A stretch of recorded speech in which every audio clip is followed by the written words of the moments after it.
So thank you all for coming. I'd like to welcome you here today to the Elizabeth Turner Jordan Class of '59 lecture. And even though Betsy Jordan wasn't able to be with us today, as she often is, I wanted to take a minute to thank her for her generosity. It's thanks to Betsy Jordan that we're able to bring so many amazing, provocative, engaging, important scholars to campus on a regular basis. And it has taken us a couple of years to get Hayden White here, but I'm really happy to be able to introduce him as this term's Jordan Lecturer. Hayden White is a distinguished professor emeritus at the University of California, Santa Cruz, and professor of comparative literature at Stanford University. As you know, he's published extensively and provocatively as a theorist and critic of historiography, including Metahistory in 1973, Tropics of Discourse in 1978, The Content of the Form in 1987, and Figural Realism in 1999, as well as a collection of essays, The Fiction of Narrative, 2010. Hayden White began his career as a medieval historian. He wrote his PhD thesis on the Papal Schism of 1130, spending 2 years in Italy in the Vatican archives. But before long, his work became increasingly focused on questions of how the past should be studied, what benefits result from such a study, and the ways that human beings might be liberated from a false sense of history. He's perhaps best known for what's been called the linguistic turn in historical theory, bringing the field of literary narrative study into historical scholarship, emphasizing the status of historical writing as discourse, and its consequent negotiation with formal qualities of genre, plot, agency, figuration, causality. It's not just that White's scholarship called our attention to the modes and manner of the narrative construction inherent in the writing of history, but equally important, White has made explicit the ideological and ethical commitments inherent in these formal choices. And in fact, the rigor of White's narratological and literary critique of historical writing has in turn generated rich insights into the core issues of narrative theory itself. And in fact, he just received the Wayne C. Booth Lifetime Achievement Award at the International Conference on Narrative that took place this past weekend at MIT. And I have to say, in addition, he was incredibly generous to meet with my advanced Greek students this morning. We spent a whole hour talking about grammar, talking about the middle voice, and Herodotus' notion of conducting history in the middle voice. So it's an incredible way of making that connection between the actual grammar of a language, even at that basic level, and bigger ideas. Time and again, over a long and illustrious career in conversation and dialogue with a range of preeminent thinkers of the past half-century, Hayden White has shown himself to be an intellectually and politically engaged thinker, concerned about the relations that people have with their pasts. And I'm so happy to be able to welcome him today for his talk on the limits of enlightenment. Please join me in welcoming Hayden White.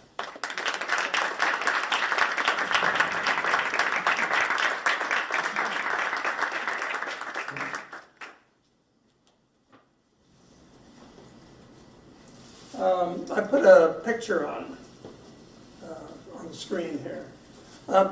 And I have to begin by apologizing. This cold snap has left me with a slight hoarseness. I hope it doesn't grate upon you as it feels as it's grating upon me.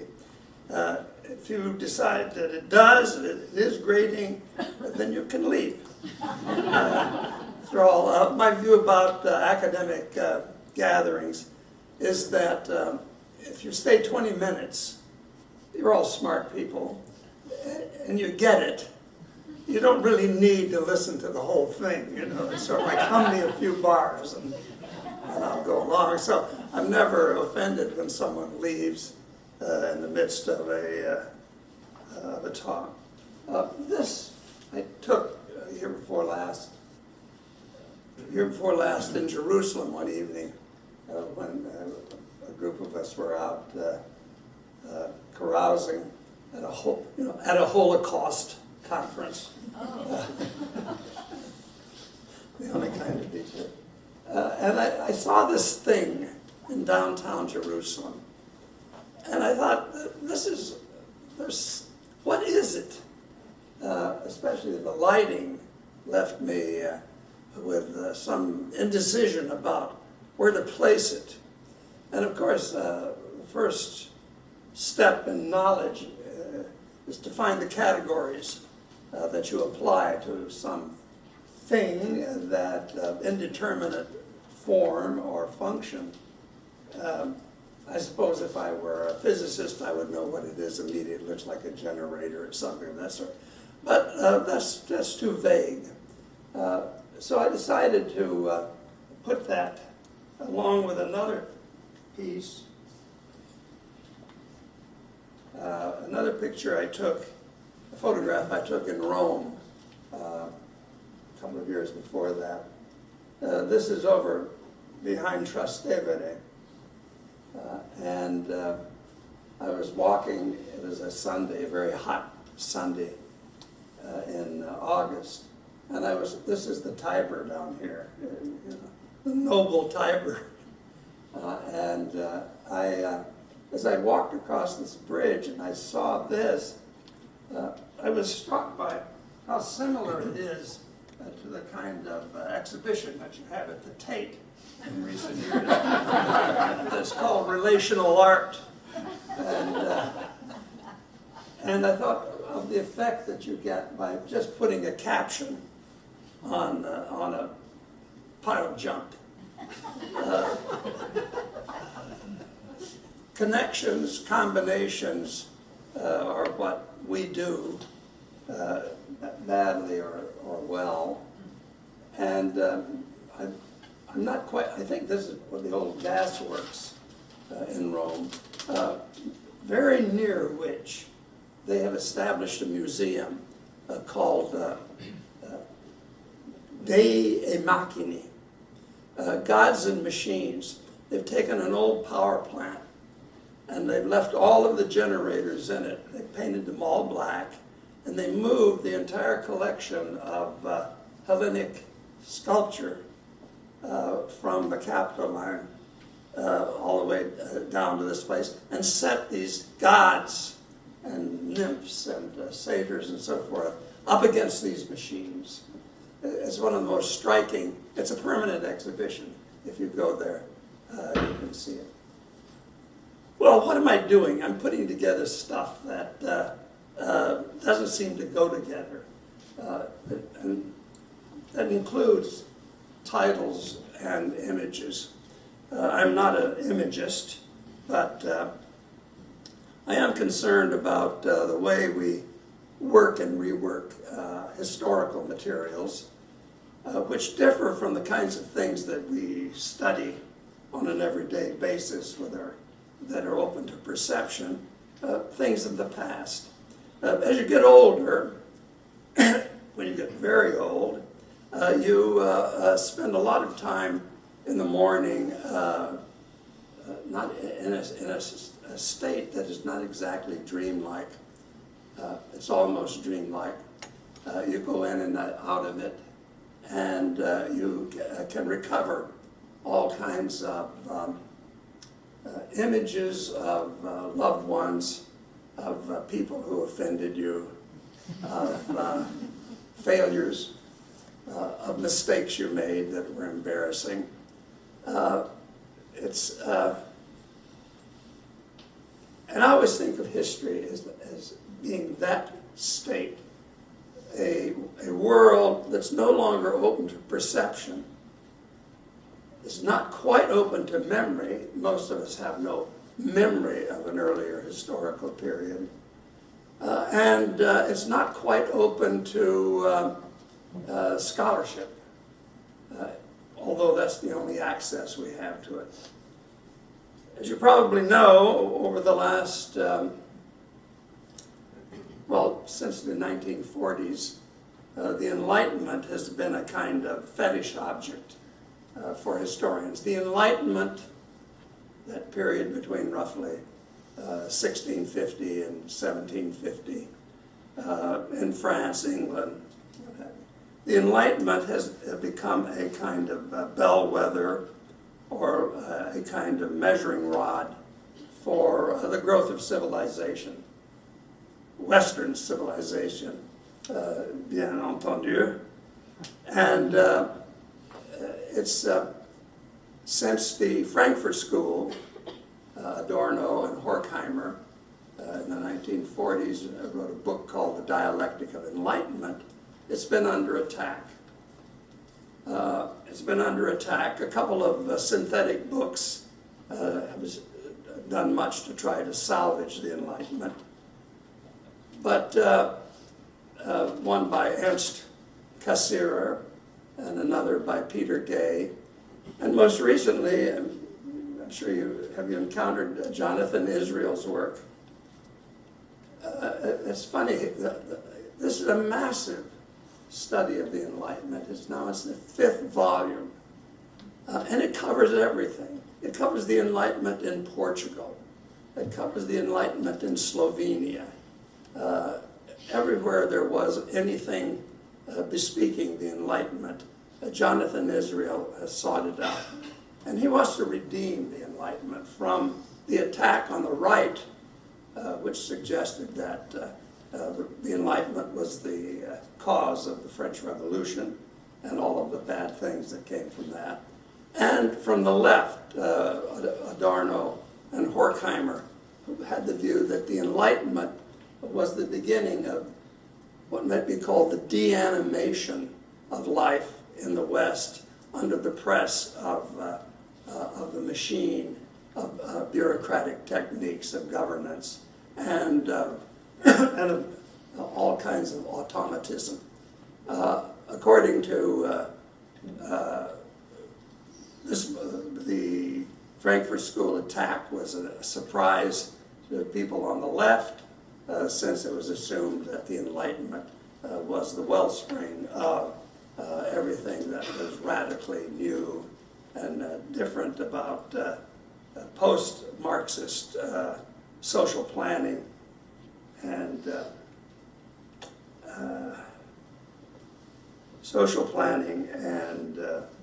political organization. Now, I call this the limits of enlightenment. Enlightenment as metaphor and concept. And there's a kind of theory, I hesitate to use the word since we're post-theory. There's a kind of theory about it. And it has to do with the relationship between concepts and metaphors or figures of speech, or concepts and images. Linguists have been studying metaphor in their own way, in a way quite different from the way literary scholars study it, for some 30 years. And one of the principles that guides them is that beneath every metaphor, there's a concept. Inherent in every metaphor, there's a concept, or usually two, and that a metaphor represents what the philosopher Gilbert Ryle called a category mistake. My love is a rose. You've got your categories mixed, right? If your loved one is a rose, it means she has, or he has spiny thorns and smells one way or another, has a particular color, and what have you. So that what the linguistic approach to a metaphor is to find the dominant concept within the metaphor so that you can submit it to the kind of critique that the logic of identity and non-contradiction allow you to submit any argument when you're in search of contradiction. Contradiction is a no-no. Category mistake is a supreme contradiction, and you usually can argue in any of your logic classes that once you've located a contradiction in an argument, you have destroyed the argument. Or once you've located a contradiction in a narrative or a story, you can't say that someone had blue eyes on a famous case of Madame Bovary, right? She had blue eyes on page so-and-so, green eyes 50 pages later. With Claude Flaubert. Right. Now, this shows that Flaubert has lapsed, and this tells us something about his famous attention to detail. A metaphor, as far as I'm concerned, is our last resort in trying to make sense out of jumbles such as this. You could do a survey of this kind of scene. You could do a statistical analysis. I especially like this chair here. It's kind of Barthian punctum that makes me want to go back and try to salvage it. But it has to be said, Kant said it, Hobbes said it, and Locke said it. Metaphor leads to error. Now, if that's true, this is one of the reasons that our linguists aren't very good at dealing with poetry, with poetic utterance, because you're dealing with what in aesthetics is called paradoxes all the time. And in aesthetics, typically, a paradoxical character is an interesting character. Without paradox, you would have a bunch of bland people doing the very things that Adorno and Horkheimer say is our fate. So I've been trying to figure out. Oh, let me give you one more bit of backup information. I prepared this paper originally for a conference in which a group of Chinese scholars met a group of Western scholars in order to see whether they could agree on the concept of enlightenment, whether they had any common sense of what the concept of enlightenment entailed as a dominant metaphor of a worldview. And we met last year at Wesleyan. It's a 3-year project. They have a big grant, big money to send people to China and bring them back. And so we met for two or 3 days to discuss enlightenment. And I was supposed to start it off. And so I thought, well, probably by enlightenment, Chinese seem to mean something more like awakening rather than shining light on. Something like awakening, waking up in the morning, awakening to a different perception of the world, as against thinking about a light shining from somewhere in the outer regions onto a scene which is enlightened and is open to inspection as a result. And I thought, well, what if can we think of enlightenment as a concept? If we're going to deal with it philosophically, we have to transform it into a concept. Philosophy is about concepts, after all, and about the coherence of whole conceptual fields. Or is it only a metaphor? And if it's only a metaphor, or strikeout only, if it is a metaphor, then you're never going to get the kind of resolution as to the true nature of the Enlightenment that Jonathan Israel is trying to provide us with. His work is a magnificent work of scholarship, years in the making. He claims to have read more works on the Enlightenment than the Enlighteners themselves wrote.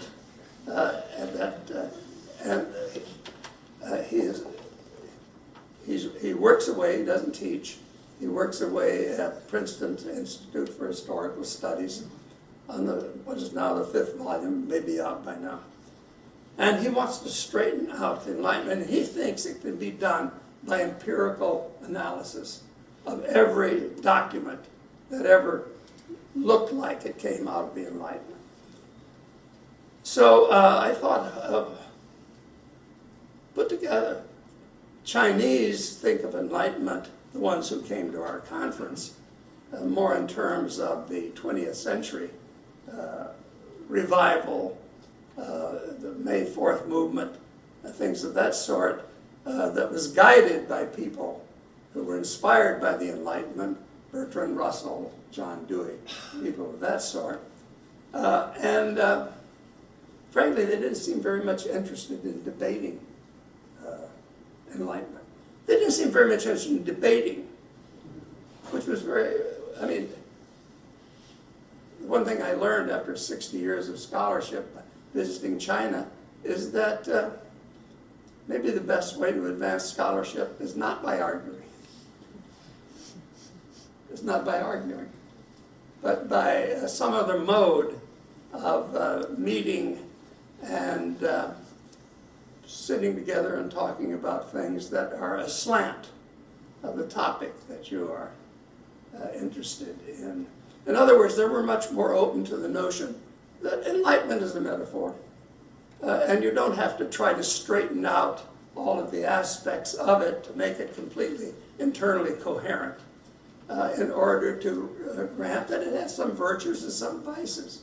You know, Zhou Enlai, when he was visiting France many years ago, they asked him what he thought of the French Revolution. You all know this story probably. And he said, too soon to tell. That seems to me to be the right attitude for a historian. Take your time. Okay, so I decided to look into what I would call, what are the limits of the metaphor of enlightenment? And here's what I've got. I'll stop reading after 30 minutes, and we can have some talk. The argument is something like this.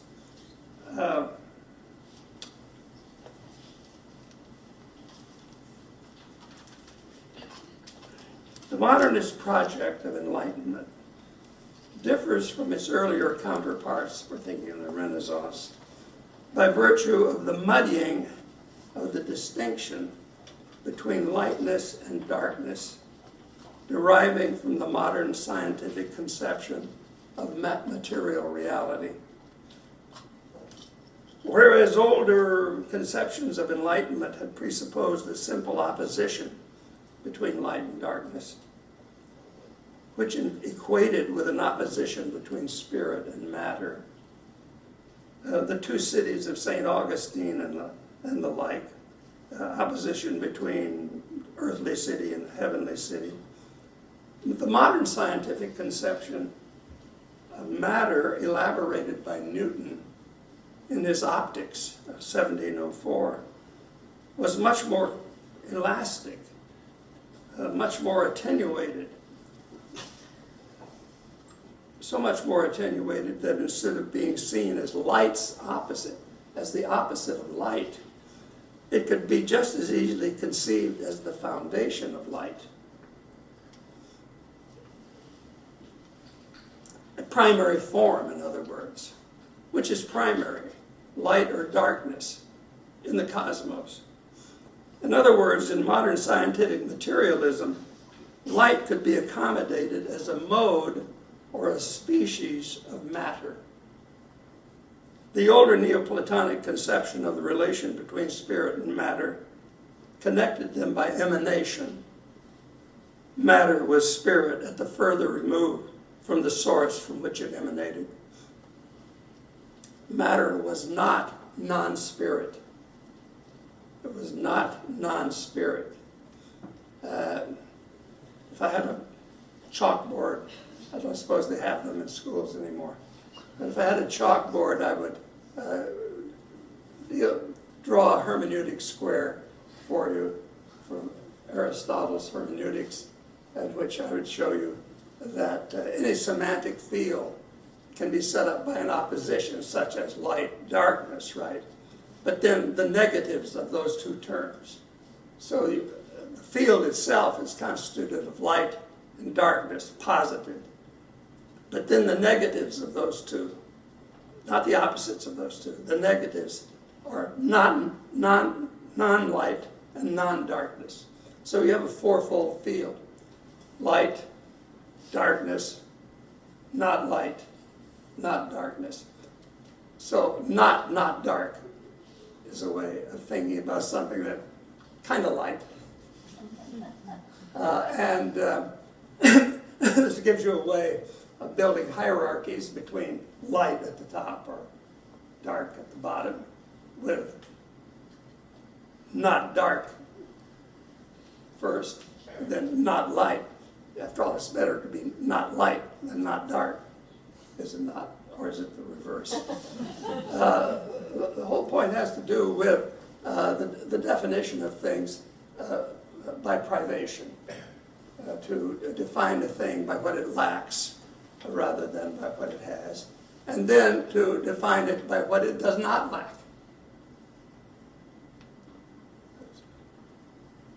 Your wife or girlfriend, or what she does not lack.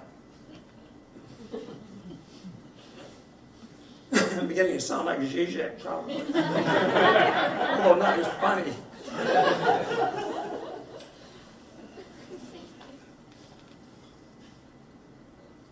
Jesus is supposed to have won our redemption by his throwing off his humanity at the time of his death. This is the privative definition of the Savior. It's interesting to think that the virtue that Jesus has at the time of the crucifixion is gained by what he throws off, namely his humanity, for that moment only, according to the theologians. But so Jesus is not God at that moment. It's not that he ceases to be God, but he ceases to be not God. I'm so enamored of this idea that I want to go out and shout it in the streets. That you might want to go through life. Someone said, they knew me when I was a young teacher. I didn't know it if it was true. She said I had empathy. As I say, if I had it, I didn't realize it. I didn't even know what it was. But if you're going to make a kind of connection that makes love possible, it might be better to back into it by privative definition than by trying to ascribe positivities to the loved one that will always end up being, you will always end up having to renounce or something of that sort.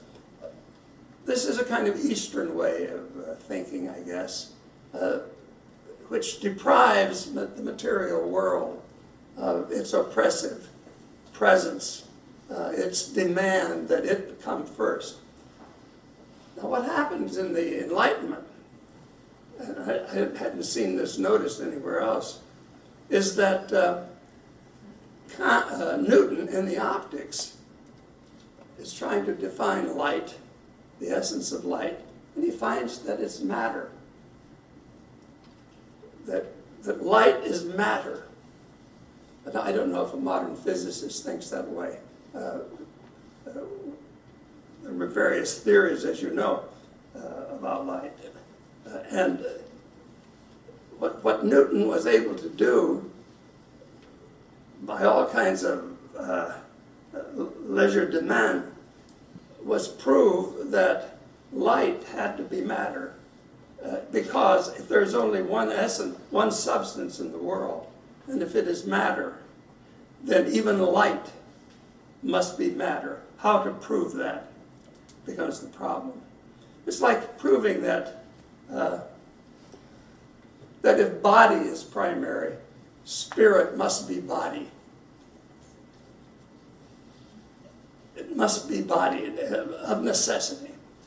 So this, the modernist project of enlightenment differs from the earlier ones, the older Neoplatonic ones, because matter was spirit at the furthest remove from the source from which it emanated. Remember, matter was defined negatively for St. Augustine, for Plotinus.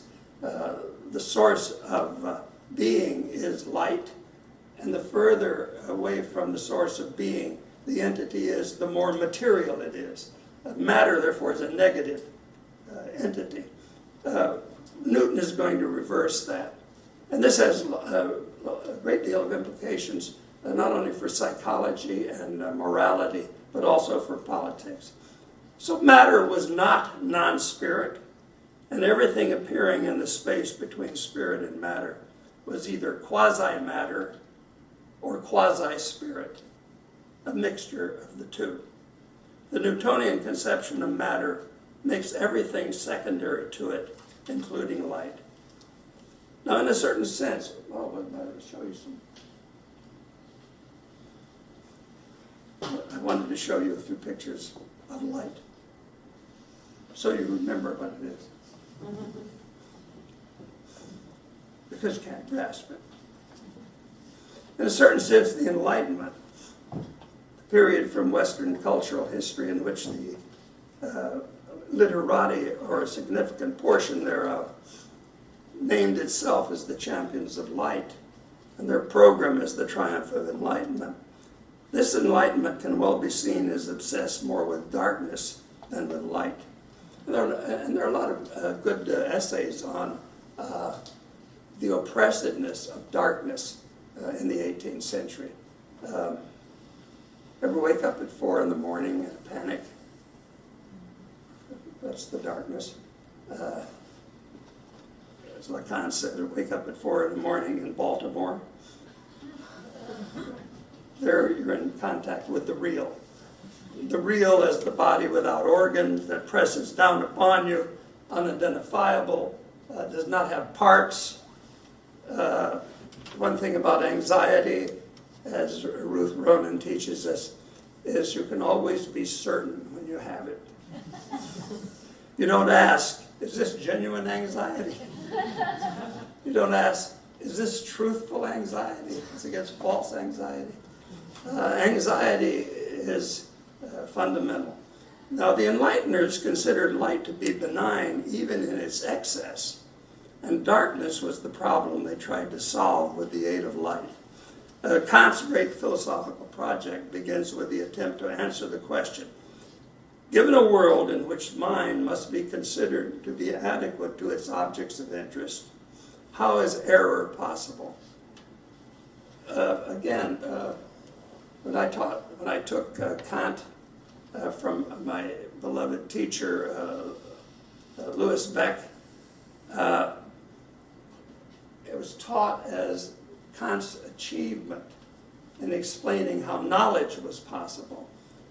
But he always stressed that the key to the answer to that question was, how is error possible? Because error shouldn't be possible. We're in the world. If the mind is in the world, it should be adequate to that world. And therefore, error should be something that has to be explained, not knowledge. The knowledge should come with existence in the world. So error becomes, you see how the Enlightenment can be viewed under many different aspects, like a sock that you pull inside out, whereas we hail it for its advances in knowledge. In reality, we've learned in the 20th century that error is the more interesting problem. And this was seen at the beginning of the Enlightenment by Vico, the Neapolitan sage, who thought that the origin of civilization lay in creative error. If you begin with no knowledge at all, then you're bound, your first forays into the world are bound to be erroneous. But if you build practices on these erroneous, it must be Jove making the lightning, right? Then you begin wondering about Jove, and pretty soon you have theology. But if there is no Job, there is still theology. And the theology then can be worked on and rectified. Given the fact that light is in every way superior to darkness, how is darkness possible? In his theory of colors, Goethe solved the problem by placing white and black as the poles of a spectrum, with all the colors consisting of shades of gray, 50 shades of gray, different mixtures of black and white. Again, as you get older, you find that those are the colors. That's the spectrum, all gray. Kant solved the problem by making darkness primary and defining light as derivative. Speaking of the relation of understanding to reality, Kant writes, "Reality is logically first, and from this I conclude that it is also metaphysically and objectively first, reality. But because objects of sense are not given by the understanding and are not given a priori at all, negation and the darkness from which the light of experience develops its figures are what comes first." Negation is what comes first. Now, Jonathan Israel will pick this up and attribute to Spinoza the insight that only a monist can arrive at. Spinoza's monism makes him have to choose between darkness and light, between spirit and matter. And as you recall, he says, what do we call the title of his most famous work? Deus sive natura. Deus sive natura.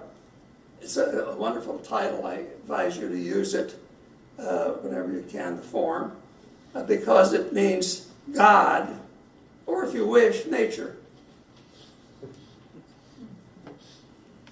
God, or if you wish, nature. Frederick Jameson used that in his book on postmodernism, or, comma, the logic of late capitalism. And that comma after the or means sive. And it means, if you wish, either or, either this or that. Either this, or if you wish, that.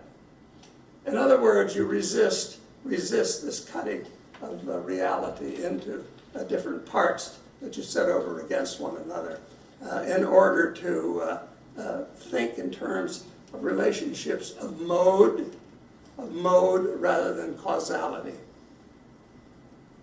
And if you start thinking in terms of mode and modality, you get a different kind of politics, for example, a different kind of theology, and a different kind of psychology.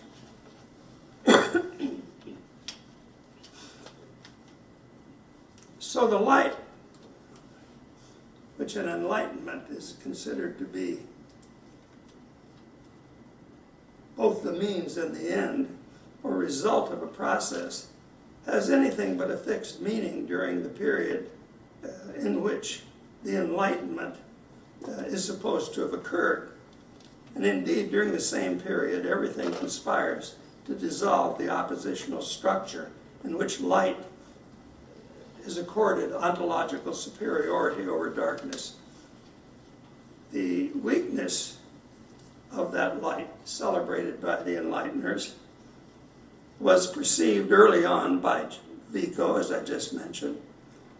And Vico knew that the study of history of knowledge, that knowledge, and especially knowledge of things human, were never a matter of a triumph of unalloyed truth over error, or of mind over body, or of reason over passion, or of light over darkness. What I'm working for is some notion, working for is a non-reductive conception of mixture for thinking about the field of human activity. In fact, Vico solves the Hobbesian problem of how civilization could emerge from savagery without the aid of divine intervention by positing a dialectical relation between truth and error, desire and need, emotions and thought, darkness and light.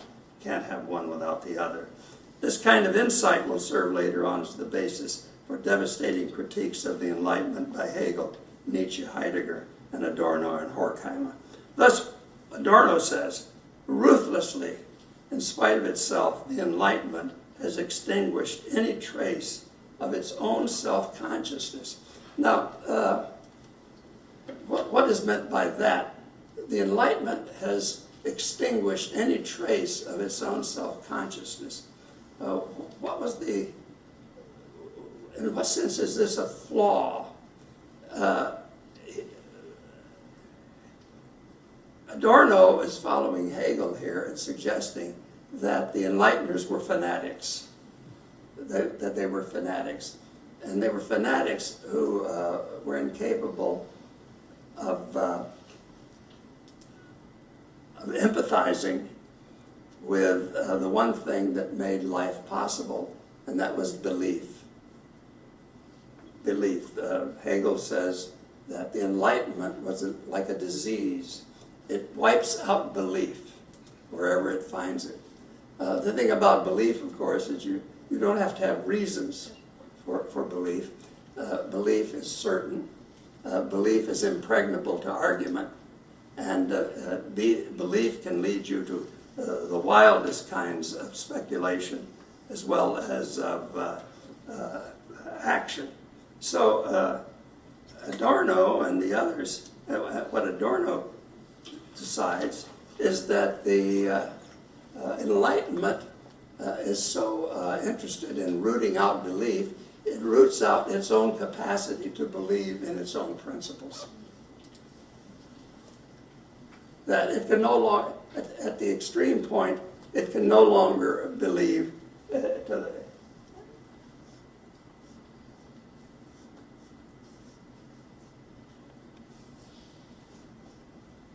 believes that the world might very well be represented as a silhouette. A silhouette there was a fad for silhouettes in the late 18th century, expressing almost an inhuman desire for the clear outline. Nothing but light and dark. Reduce it all to destroy shadow, chiaroscuro, any kind of attenuation of light. This would be all you would need to appreciate the great sage of Königsberg. Now, so I'm almost finished. I sent this paper ahead. Did you put it online? Okay, so you can read this if you're interested in it. I'm only hitting the high points. I want to now say a bit about the conceptualization of light. The conceptualization of light will require it to be opposed to darkness. And if darkness is seen as the principal attribute of matter, light will be viewed as opposed to matter as well. This last analogy, in which light is to darkness as matter, which light is to darkness as light is to matter, generates the quest for a way of dissociating matter from darkness and transforming it into a kind of light, a kind of dark light, darkness visible, kind of light that would be available only at the bottom of the ocean, perhaps, or in outer space, namely nowhere at all. The conceptualization of light, or thus the Enlightenment of the 18th century, must conceive light spirit as both absolute antithesis of darkness matter and as matter's hidden substance. And it's here that the historical specificity of the Enlightenment of the 18th century can be stipulated. It is contained in the identification of matter as the substance of being effected by the scientific revolution of the 17th century. Whereas in all previous instances of enlightenment was conceived to stand in opposition to darkness and therefore to base matter, or light occupied the top position of a hierarchy, which extended through different degrees of obscurity into the basest of matter. By the time of Newton, matter had prevailed in enlightened circles, and everything previously regarded as non-material had now to be reconceptualized as matter. The process of reconceptualization was the agon through which the light had to pass over the course of the 18th century. And so light went. And so as light went, so enlightenment went. The physics of the age was tending towards the dissolution of mechanic matter into energy. Newton knows that light was both particle and wave, but that would not occur, not be discovered until the late 19th century. Meanwhile, light remained an anomaly, at once particle and wave, which only repeated the matter-spirit dichotomy that light reconceptualized as matter was supposed to resolve. The connection between enlightenment and the sense of sight, the privileging of the sense of sight and of observation as the principal mode of knowledge production, deflected the attention of the Enlightenment from the other senses and the kinds of knowledge of reality that they could provide. The article on sense in the Encyclopédie insists that we are right to believe only what can be seen, and that what is only heard is suspect. Don't trust your ears. I was talking this morning to the students in the Herodotus class, and I pointed out that Shakespeare's sonnets are all about the disparity between what you see and what you hear, especially in a condition of love. You say that you love me, but my eyes tell me otherwise. About a third of the sonnets play upon that paradox. I can't believe my ears.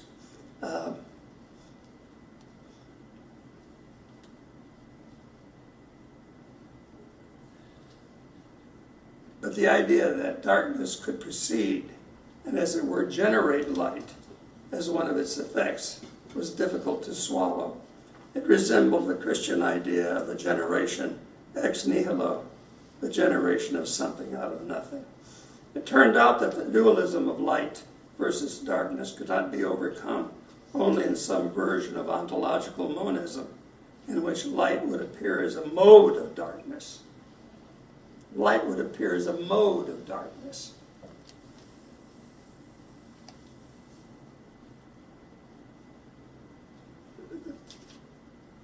It's profound. Or the reverse, in the same way that Spinoza's God or nature is presented as a mode of God's being in the world, and the reverse.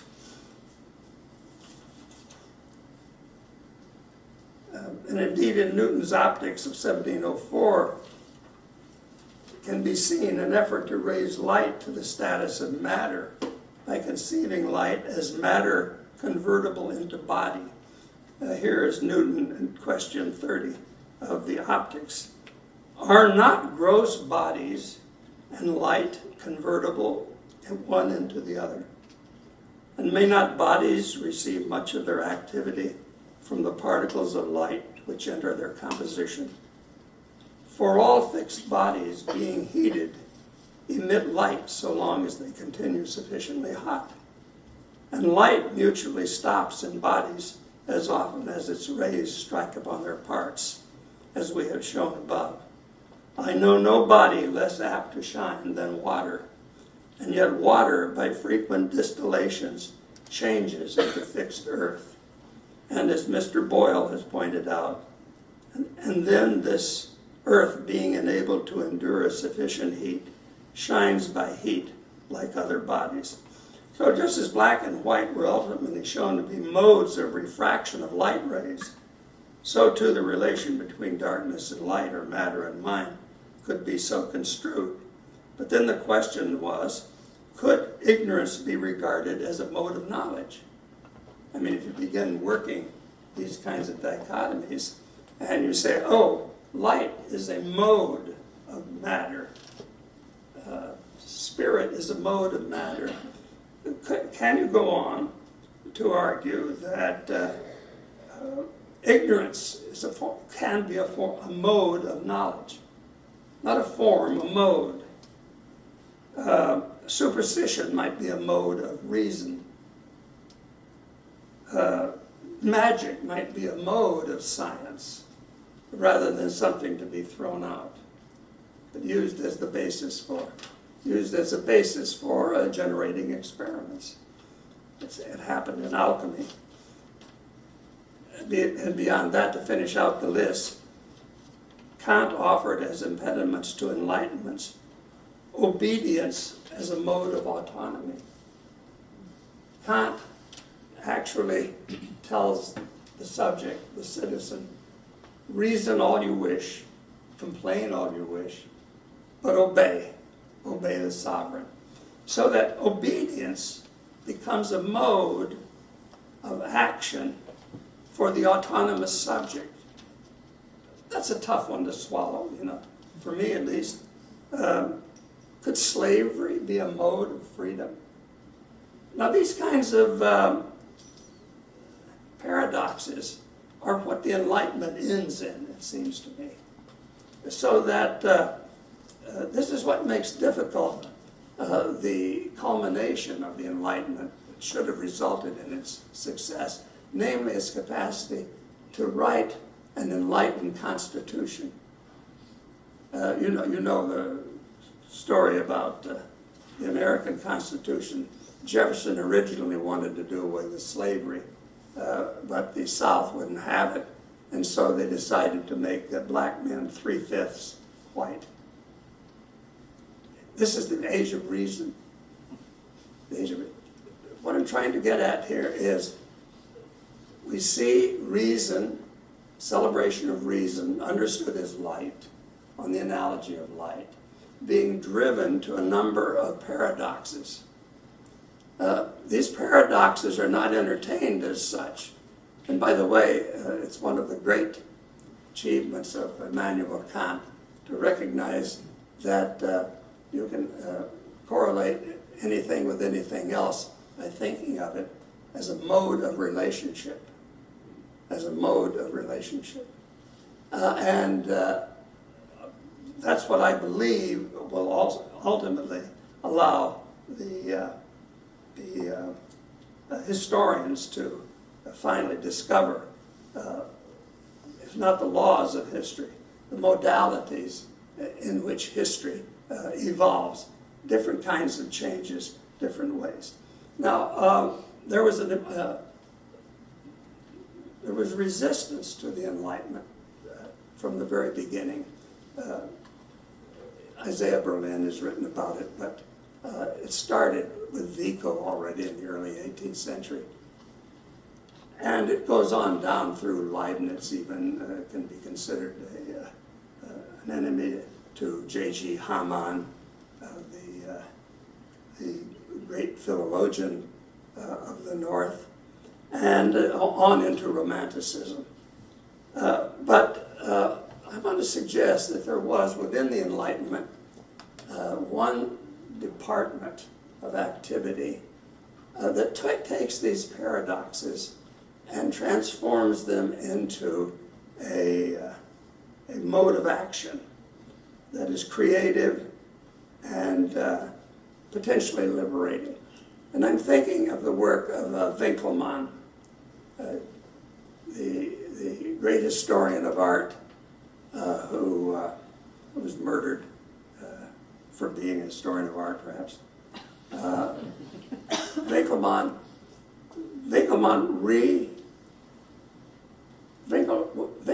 invented the kind of history that Ranke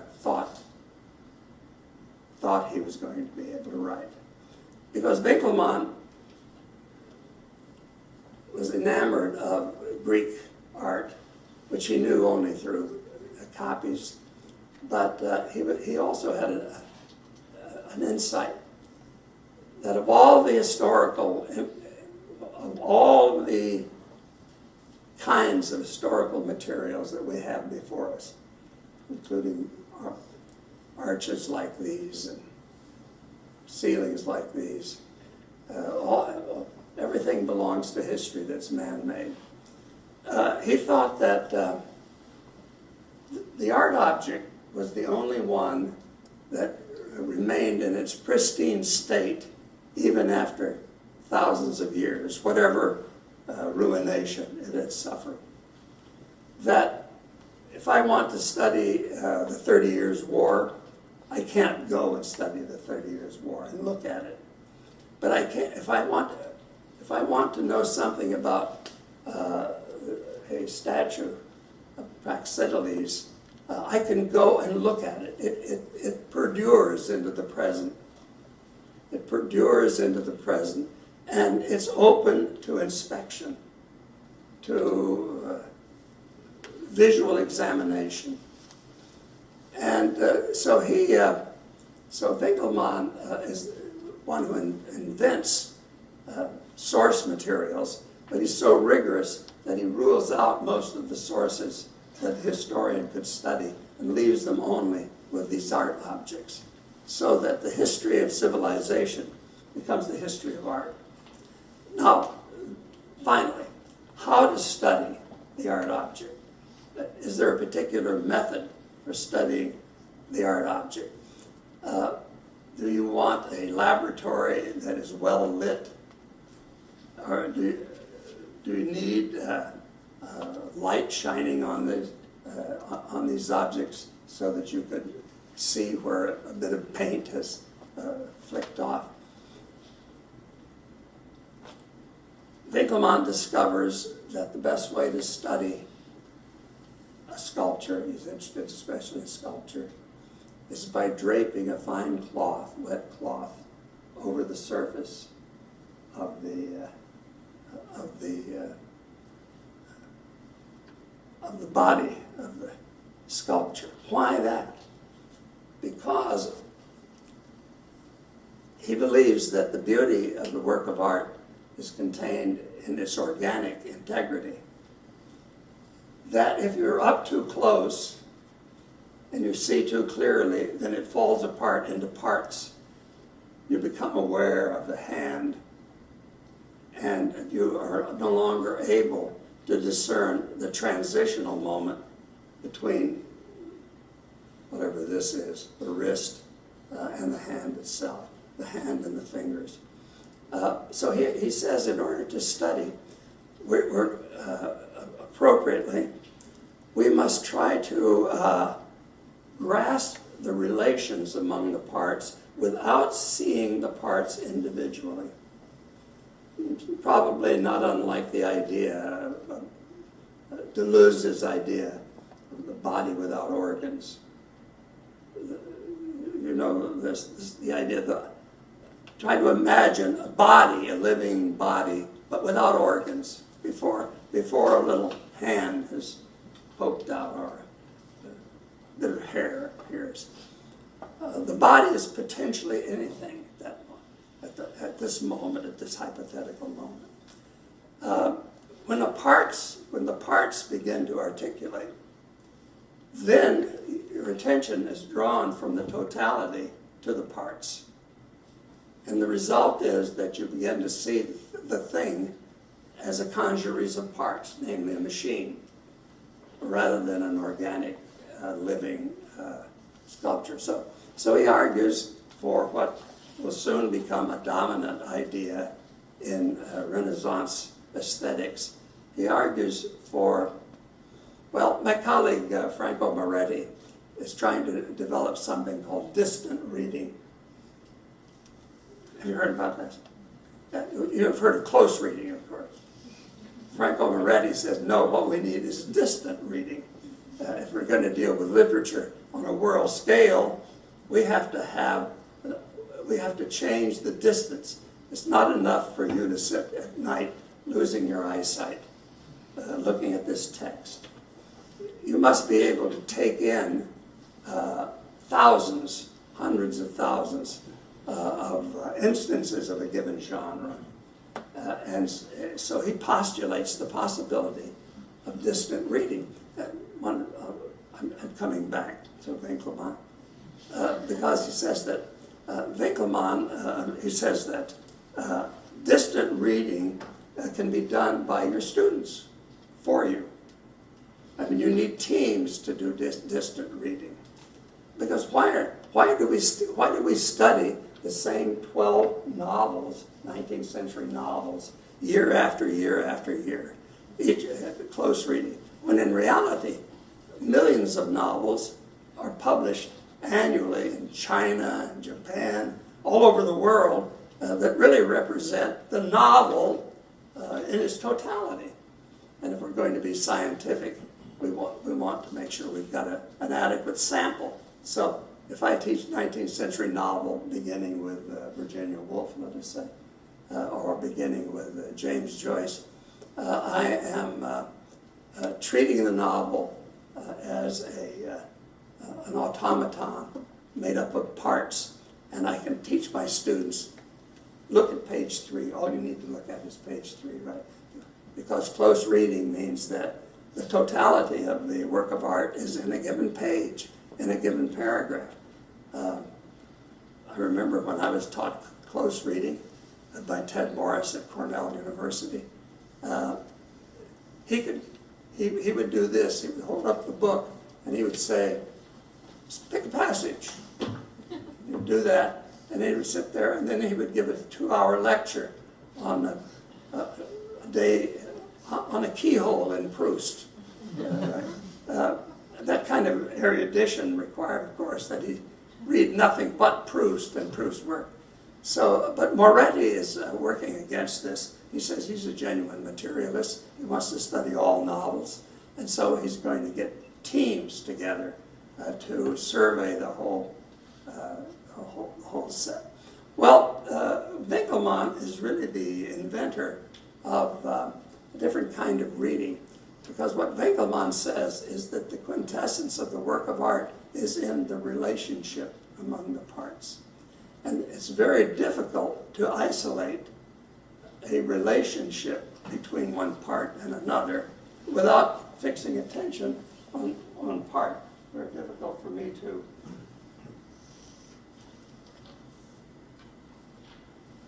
Very difficult for me, but you can see how inept I am at downloading paintings. But in any event, I look at the parts here. How to concentrate on a relationship. I go to my physician. He sees me as nothing but parts. And if some part's wrong, he sends me to another physician.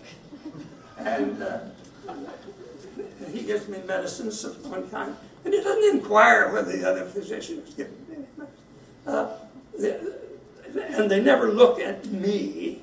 They look at the printout of the tests that have been made. So I was thinking maybe medicine could be helped by thinking of the way Winkelmann thinks about how to read a body.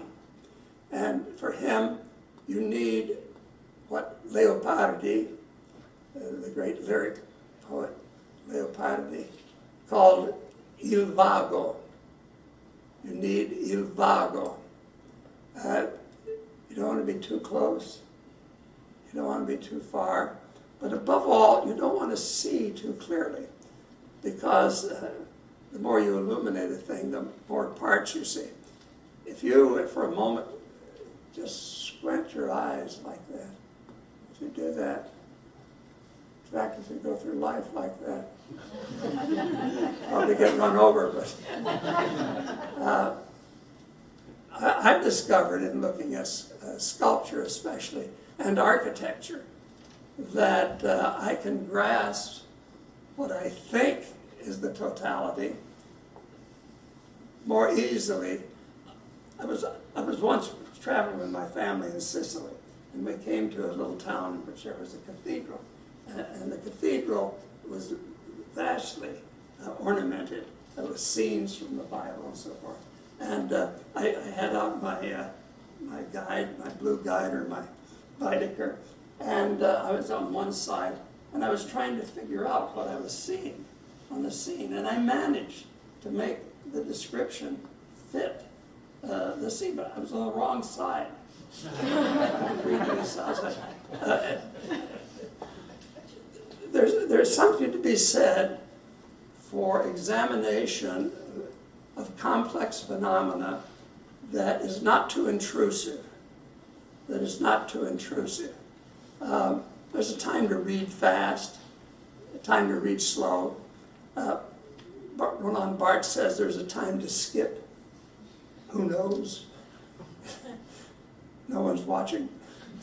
Time to skip.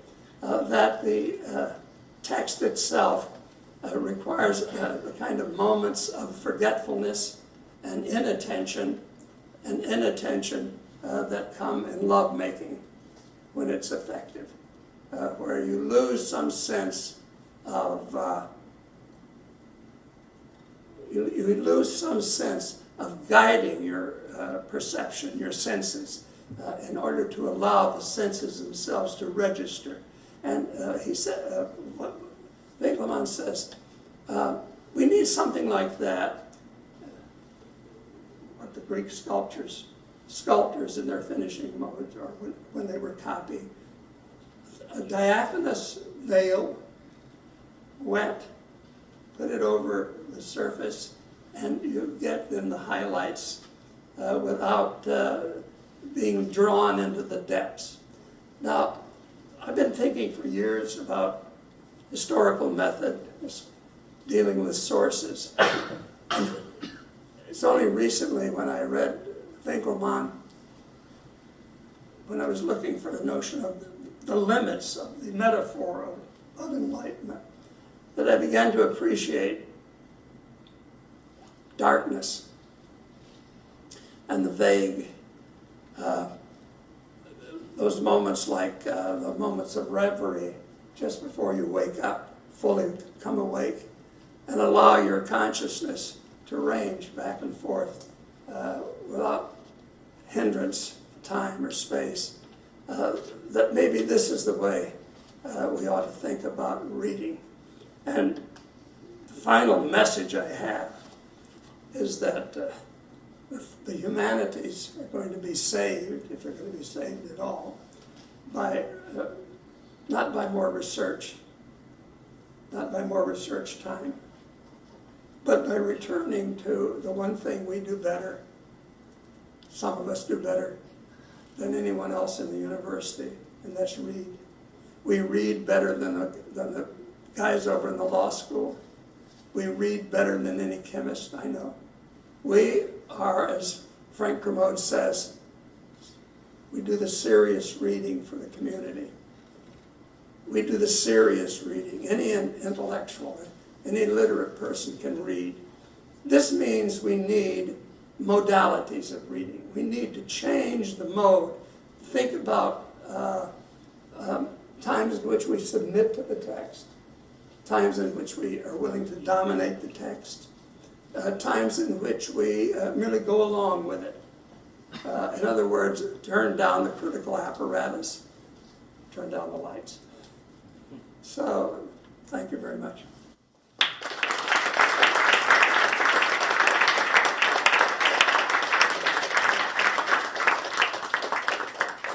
You can see I did not read the paper.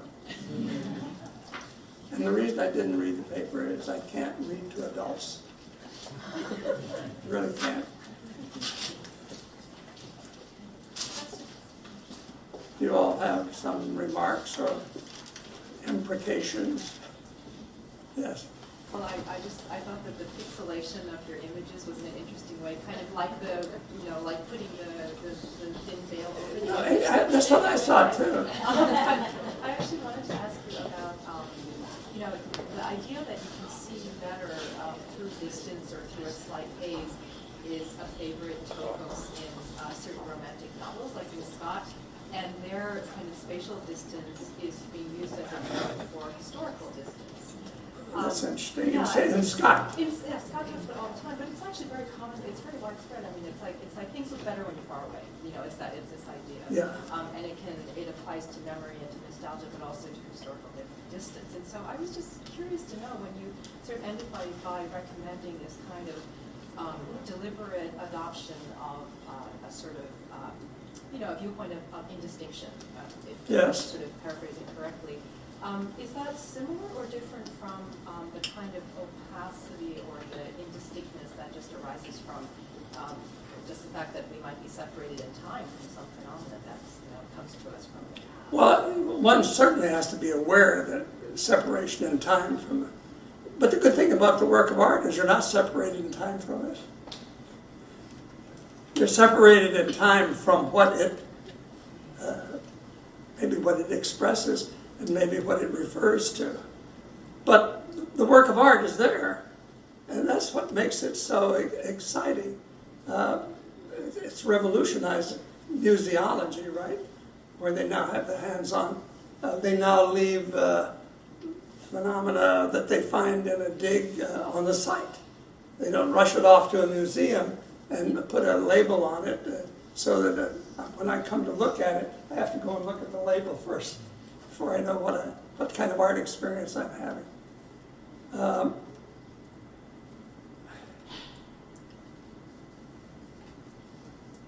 I think the same thing is true of hearing. The same thing is true of hearing, and certainly true of singing. After all, we all know that music is primarily modulation. A finite number of notes. It's the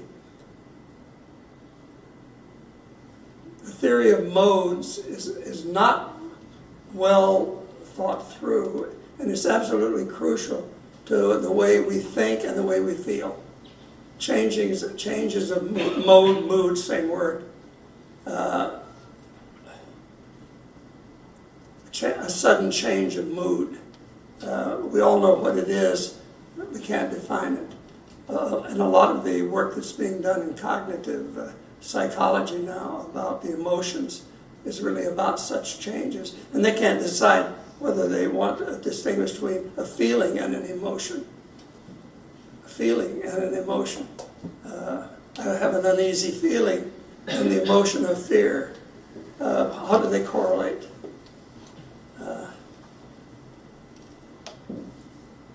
I'll even go so far as to say that thinking about mode therapeutically can help you deal with anxiety.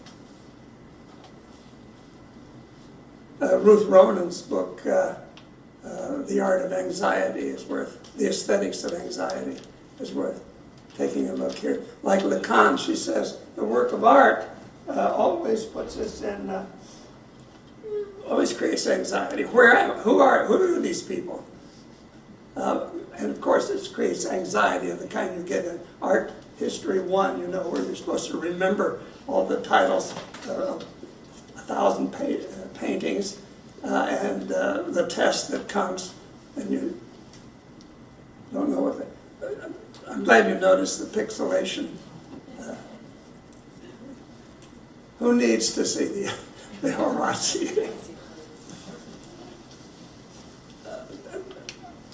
Because at one level, what you have here depicted on a two-dimensional frame is a three-dimensional scene. And it's the relation among these scenes that creates both the drama and the architectonics of a perceivable world. And of course, as you know, there's a great deal of discussion now about frames and framing. Why David did not cut off painting here, somewhere else. Mood, trope in Greek, tropos, and all of this comes at the end of my career in thinking about how complex phenomena such as historical processes in which there are millions of things at work. And we visualize a process, decline and fall of the Roman Empire. What is going on there except a transformation, not of things, but of modes of relationship with things? And we need a kind of language for thinking about the modalities. This is our problem in the writing of our Constitution. In political science, I believe, that if a constitution is supposed to be mediating relationship between different components and institutions of the society. They need a theory of modal relationships. There is a field of philosophy called modal logic, as many of you know, and it's regarded as it's regarded as something that's useful for this decision making, because logic usually doesn't tell you very much about the will and how to make decisions. So 45 years ago, I woke up in the morning and I was thinking, how am I going to put together an argument, a mode of argument, a mode of implotment, and a mode of moral engagement, which is what I think all histories contain. And the day before, I'd been teaching Vico. Vico's famous chapter called Poetic Logic. And what he proposes is a logic alternative to Aristotle's logic, which is a logic of identity and non-contradiction. And of course, it appeared to me right away, of course we live in contradiction. Of course we're not identified with ourselves. We can't use a logic of identity and non-contradiction to track our process of growth, where we're fearful of I say something today that contradicts something I said yesterday. I'm bound to have done so, especially in moments of passion. So that we need a logic of passion, and Vico has said that the logic that we need is a logic of mood, tropes, which he likened to the four fundamental tropes of classical rhetoric: metaphor, metonymy, synecdoche, and irony. And a literate person is someone who's able to recognize and move among those modalities of relating things. So I wrote a book, and it was 15 years before anyone reviewed it.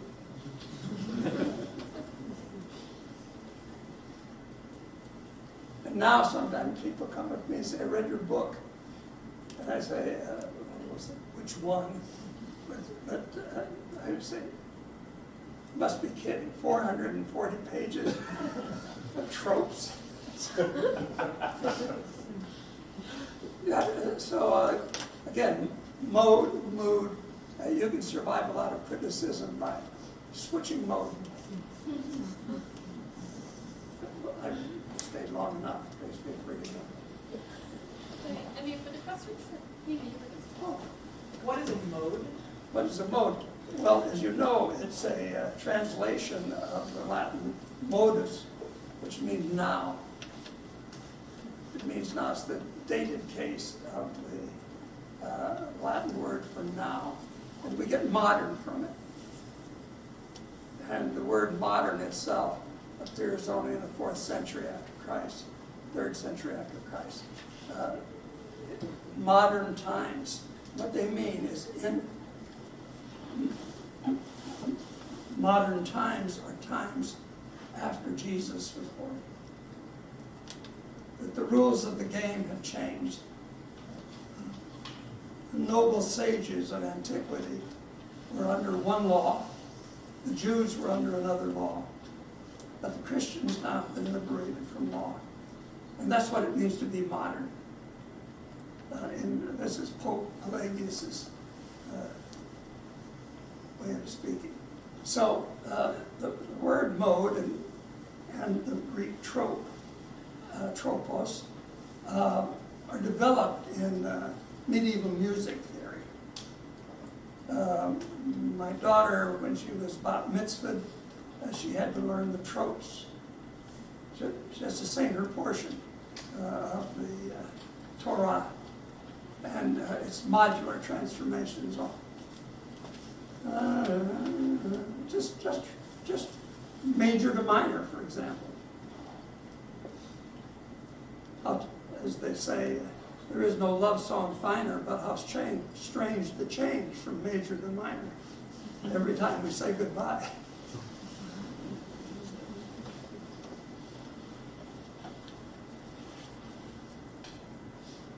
Freud's sixth chapter of Freud's interpretation of dreams is about the modes of dreaming, and there are four. He calls them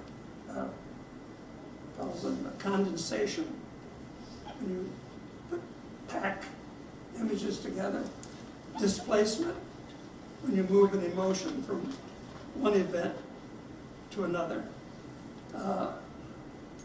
symbolization, you gather a number of images under a particular sign, a cave, something of that sort.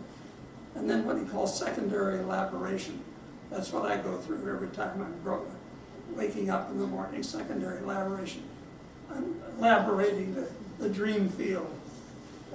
But he says there are four modalities, and our dreams follow a course that may look like a story, but the parts are held together by modular transformations. You know, you close chapter 1, when you open chapter 2 of any book, you don't know what you're going to find there on a first reading. And you have no idea what the author is going to put there. It's a trope, literally a swerve. Trepane means to wander or swerve.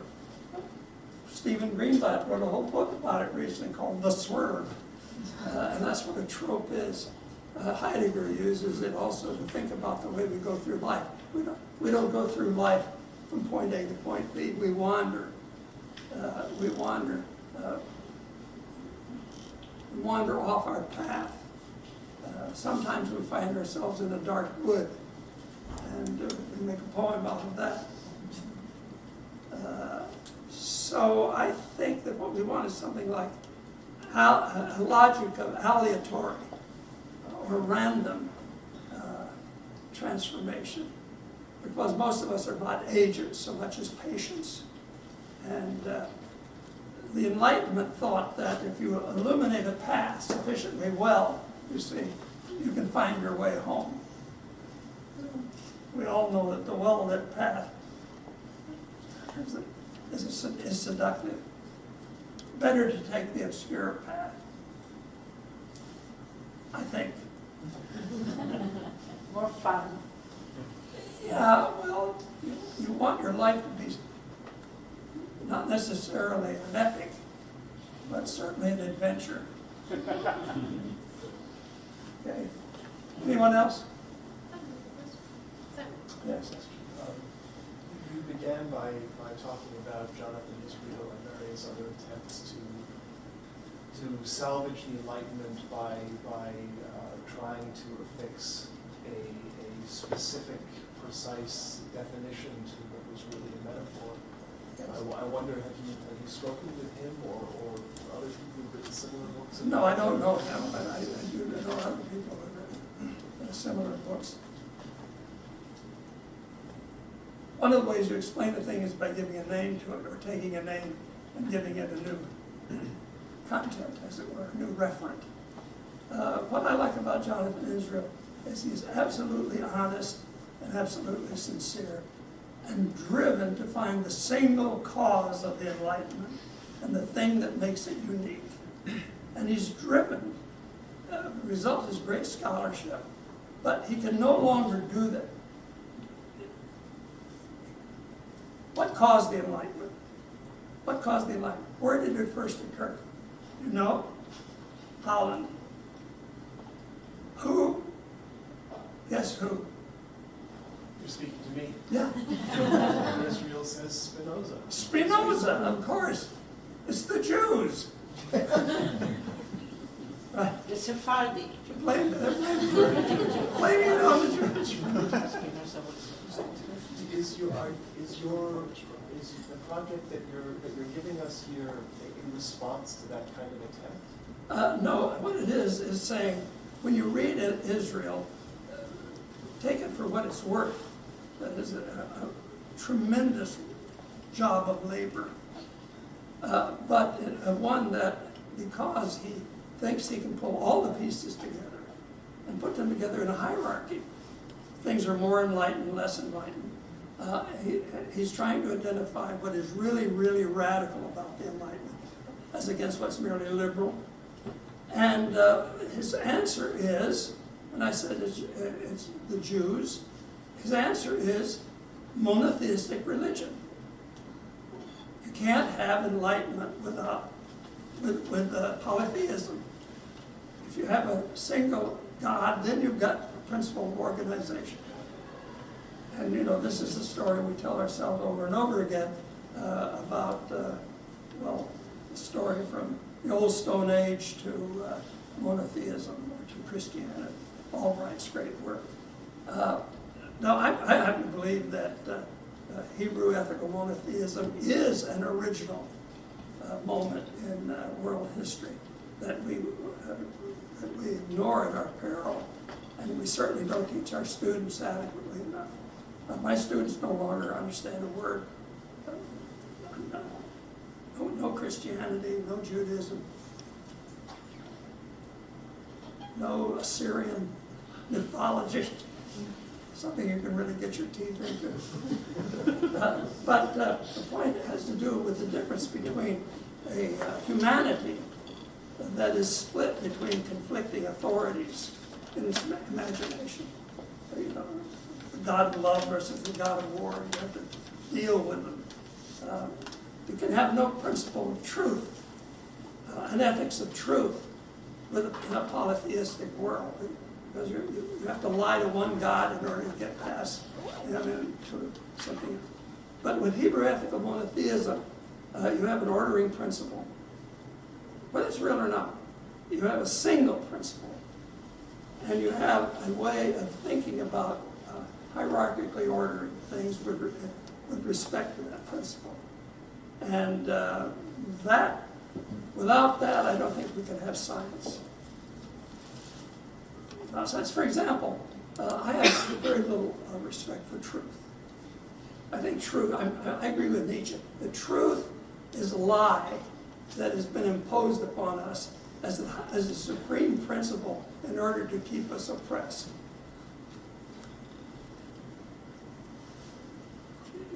You agree?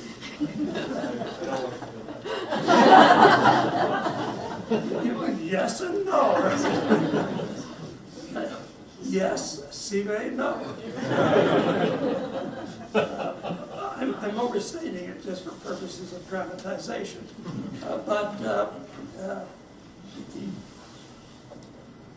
I've been involved for the last 20 years in the debate over the Holocaust and what is an ethically appropriate way of representing it in art, in literature, in film, in scholarship. And there are two parties here. One says the truth and nothing but the truth. The truth and nothing but the truth. No fiction. No poetry. Because poetry is ambiguous. Poetry affirmeth nothing, right? Met a stranger from an antique land, so what? Poetry affirmeth nothing. You remember Adorno's famous phrase, no poetry after Auschwitz. Why? Because poetry, even though Sidney said the poet feigneth not, in reality we know the poet feigneth all the time, or not at all.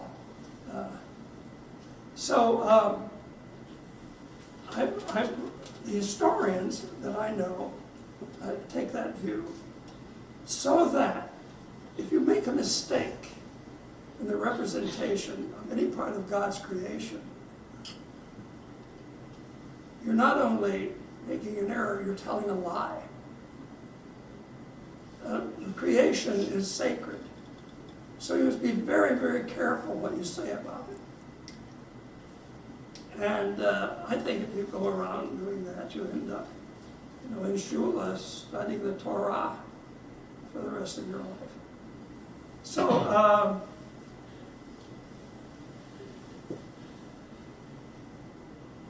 with Nietzsche, I'm trying to get what was once called fiction back into the representation of historical reality. As you know, history and fiction are set over against one another. But as I tried to show, as with light and matter, you don't get an effective history without some fiction. Again, it's Freud's principle. No hate without a little love. No illusion without a little reality. I think the same thing is true in our attempts to represent adequately the world we inhabit, and it presents us with so many problems. Write a history of your own marriage. Try writing a true history of your own marriage. Yeah, right. He's giving me a smirk. True history of your own marriage. Without fiction. Now, is it? I put between misrepresentation, representation, and fictionalization. Some novels fall further on the side of fictionalization than reality, but I don't think that the contemporary novel, I'm thinking of DeLillo, for example, Pynchon, any novelist worth his salt or her salt nowadays. Certainly true of Virginia Woolf. If you think that they're not representing reality, there's something wrong with your reading. Are they writing fiction? Is a scientist who hypothesizes something and carries out an experiment that doesn't deal with anything in reality, but deals with relationships of a particular kind, are they writing fictions? As you know, modern theory of fiction is changing, says Jeremy Bentham, as a matter of fact. A fiction is just a device. So so when I analyze a historical work, I don't say this is a mixture of fact and fiction. I say this is a literary work about the real world in the past, and I can identify the literary devices in it that it uses to get the effect it gets. Wolf Hall. Someone here must have read Wolf Hall. No? What's her name? Hilary Mantel. That's as good a historical work as I could hope for. Is it fiction? Well, sometimes you have to invent a character in order to carry plot along. Well, there is a lot of imagining, Yes. in Wolf, Right. in Mantel. Those are just coming back to Scott. Scott signals when he's doing history and when he's doing fiction. I mean, he gives us pretty good signs, you know, including footnotes and afterword notes and so forth. But what I love about the Scott is that he was upfront about it. And he had a good reason. He was trying to project contemporary world back into the 1740s. And he was able to, thereby to show something about our world by seeing it through the lenses of 1740s that you couldn't see by direct perception, by walking along the streets of London. I think the same thing is true of a work like Virginia Woolf's Between the Acts, which is a wonderful story about a village putting on a historical play just before Second World War. So I think we can just thank you again.